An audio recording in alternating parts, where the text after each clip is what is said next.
Gentlemen, welcome back to the shop. Today, a treat especial from your old pal, Hans Destomach. I got the Merdius Touch. This thing's working proper. Well, we can fix that. Come by way of a buddy of mine, I like chicken. Said, bought one of these for work, and it's the best thing since sliced bread. Work. Everybody knows you don't work. Says The Apprentice says this is fantastic because it's a cutoff wheel, but it's small, so it's not nearly as sketchy as that guardless 5-inch cordless cutoff. One of these super useful implements, but dangerous as frig, because you hit it the wrong way and it bites the wheel, explodes like a personnel mine. Doesn't help that you never got the guard on, but that's what keeps the rent down low. Recommended to us for all the cost of a millisecond of inattention because it's spinning the things both ways. So you're in close quarters, and instead of shooting the sparks directly at your eyeballs, now you can shoot them at your crotch. Further, on the count of the countenance, it's optimized for single-handed use, very likely in the dark, tight, nasty spots. As any 13-year-old boy will tell you, a tool like that is want to get singularly abused, or doubly, depending on your disposition. Waxing philosophical always leaves me feeling so smooth. Go ahead and start El Temporizador. That ain't right. That'll do.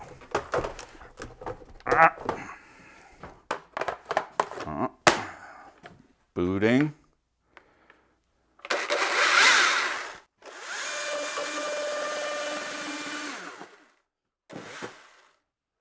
Like a surgeon, feather touch.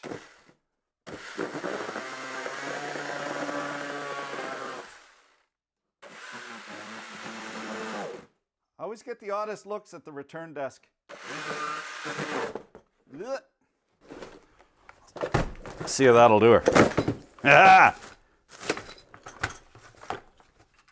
Time! Comes with the typical advertisement. Straight in the fucking bucket with that. Not to worry, it's factored into the price. You're paying for it, so you can do what the fuck you want with it. Destructions, don't be needing them. Powdered tree carcass. Ugh. They got it set up to look more like a tiny dollhouse-sized circ saw. I get to feel like a giant. Got some goofy shit going on here. I wonder if this is just the ass covery typical of a table saw. You know, you buy it with the guard, and ain't nobody in the history of the world has ever run the saw with the guard on it. And a flop of the nod to douche fluters everywhere. Take a fat rip off that one. Clean as a whistle. Give her a lick. Yeah. Also, it's got that plastique with the pre-faded out red. You look at that red. It's interesting that they would allow that to be such a different tone of red, considering how branding is so very critical. And they want to keep some continuity so that the fellas with got Milwaukee tattoos don't get pissed off that now they changed the tone on them. It was rather washed out pinky looking. Speaking to continuity of messaging, Milwaukee, doing the public service. Make sure you don't get caught out. Engage your propaganda. And wear your muzzle. Where's the doubling up on the rubbers?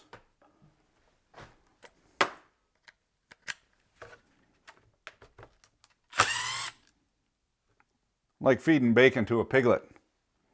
Gives me the heebie-jeebies. Better change that. Although, full disclosure, I would be the first in line for some of them delicious Stalingrad meatballs. Feed my kids. If it come to it. Luckily, we ain't there yet.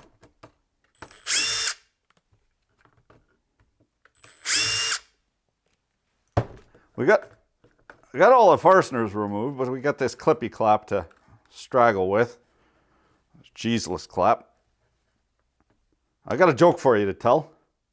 You understand. You'll have to be gentle. It's been a while, a little bit rusty. It's been a while since I told a joke, obvious reasons, but I ain't sitting around with the boys having beers as much as I used to. And currently now, the problem is, of course, it's like waterboarding. Telling a joke through a beer-soaked mask is a little bit difficult. Last time, a buddy told me a joke about COVID, but I didn't get it. Ooh, drone strike. Okay, so there is a couple of not a couple of Frenchmen. I'll tell the joke from the other side. There's an emergency operator in beautiful Nelson, British Columbia, in the center of the Kootenay Mountains. Get a call right around dusk from a couple of Frenchmen. That is Quebecers, French Canadians. Hey, this is Jean-Guy and my brother Jean-Pierre. We're hunting for the mountain goat, the goat de montagne, and notre guide, how you say, Gilly. The Gilly, he take a misstep and, he fall off the mountain. He dead. So you maybe arrange a helicopter and come and pick us up right away, please. And taken aback, the emergency operator says, well, our first priority is the injured guide. You need to go. Are you two okay? Oh, yeah, we're fine. The wine skin, she's getting a little thin, but, we're not prepared for overnight. You got to come and pick us up. Well, first off, you need to go and triage the guide. Make sure that he's dead. So there's a little bit of back and forth on the other end of the line. Hey, je parle avec Jean-Guy là, puis no, he's hungover and I got the bum leg. He's dead. The guy is dead.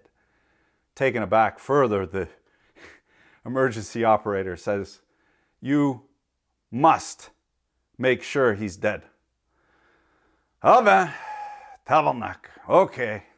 Oh, a few minutes and some talking and some rather large debate. Blammo! The report of a rifle. Hey, he's definitely dead. Now the outside of the guard, polycarbonate clear plastic, just to see what your blade is doing apparently. And there are some little plastic bits, glass fiber reinforced nylon. Maybe not the best for an abrasive cutoff, but just fine for tile dust or whatnot. And in the top section here, it is metal, but it is surmounted in a logarithmic casing of plastique. Rather suspect looking at the size of those. Of course, when you toss this around, you put it in a tool bag and so forth. Very likely to get those two little ears broken off. But the tool itself actually might be better without this basal platen. This is an interesting construction detail for the retention plate. This is the retention plate for the guard, and the guard turns around. Interesting in an actual interesting way, not interesting in what you would say to someone you wanted to stop talking to. Interesting. Let me just go over here. There's some detent recesses that index on some pressed detent balls. Now these are punched, pressed, formed little sheet metal components. But you can see there's 3 balls there, and they engage in order to position this guy in order to position the guard relative to the handle. And I thought that they had given us some extra clamps here, but they're not extra, they're just different for different purposes. And there's a little ring in here. Wow. Which is a foil of some chintzy varietal. Likely Chinesium. Someone took me to task the other day for saying chintzy, that it was lacist.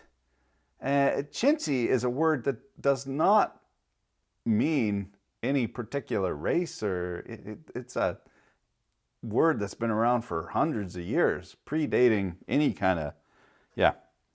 It just means gaudy, golden, cheap, but made to look expensive. Yeah, I don't know. It's apparently some sort of high-tech anti-bumblefuckery ring. I have to apologize that they put that in special for me. One extra bomb item on your bill. Sorry about that. On second thought, that might be some sort of thermal protection for the casement.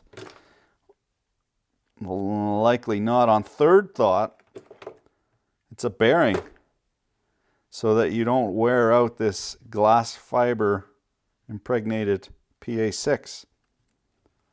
There's no lubrication on. Oh yeah, there's a little, look at that. Little dabble, do ya?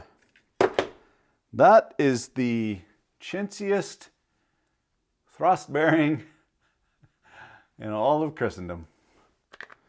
Magnet.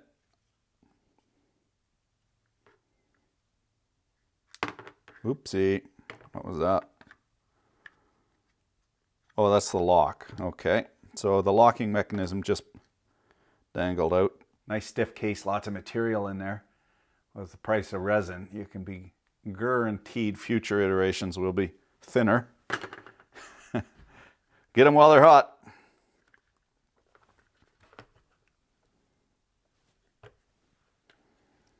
A bunch of wires. That's a big, beefy, brushless motor. And a fine big bearing on the front side with a felt dust boot.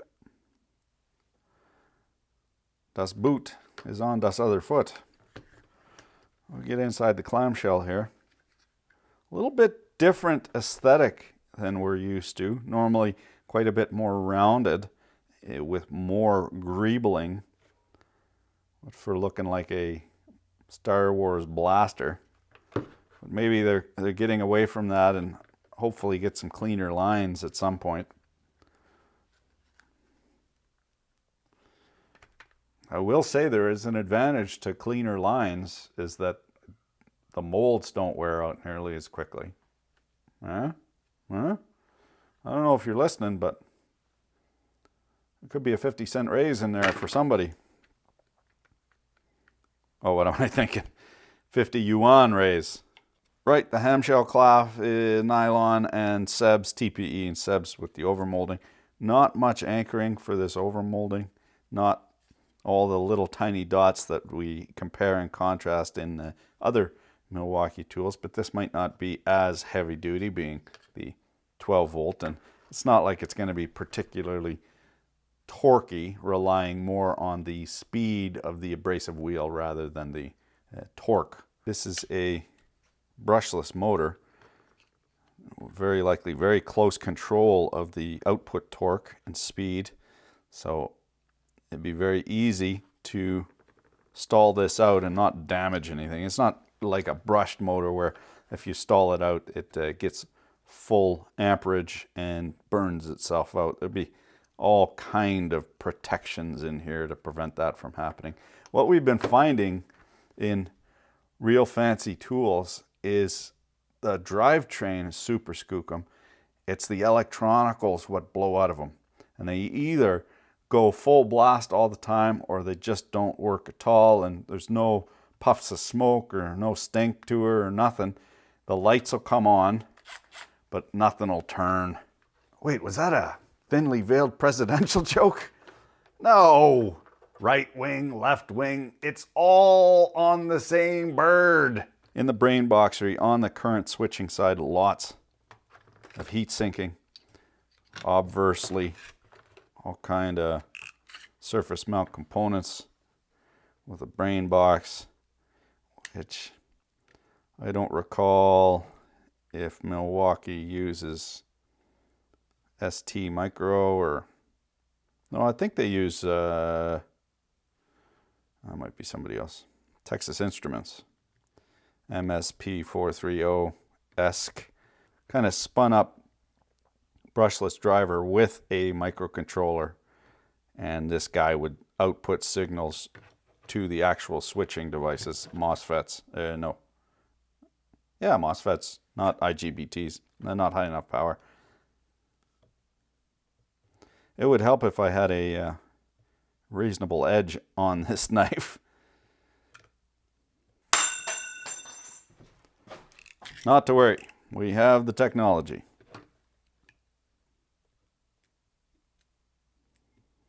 Oh, for the love of Pete.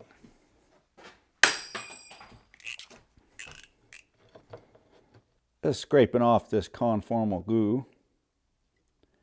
At the prize, undersize. I want to see what controller this is.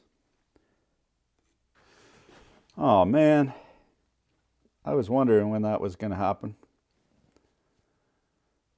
Never catch old. I guess death stalks us all. I can't see that anymore. I want to say it's Texas Instruments. Yeah, Texas Instruments, DRV, shaky, shaky, shaky. 915 says something, something, something. Where the rubber meets the 200-pound gorilla, a Marquardt switch with no bellows. Just be a PCB board in there with some wipers on a potentiometer, and then some signaling to tell the microcontroller if you want forward or reverse. And then depending on the strength of the signal going back to the confuser, you get the varying speed. A nice elastic attachment here just to pin this down against vibrations. Nothing super janky about the board.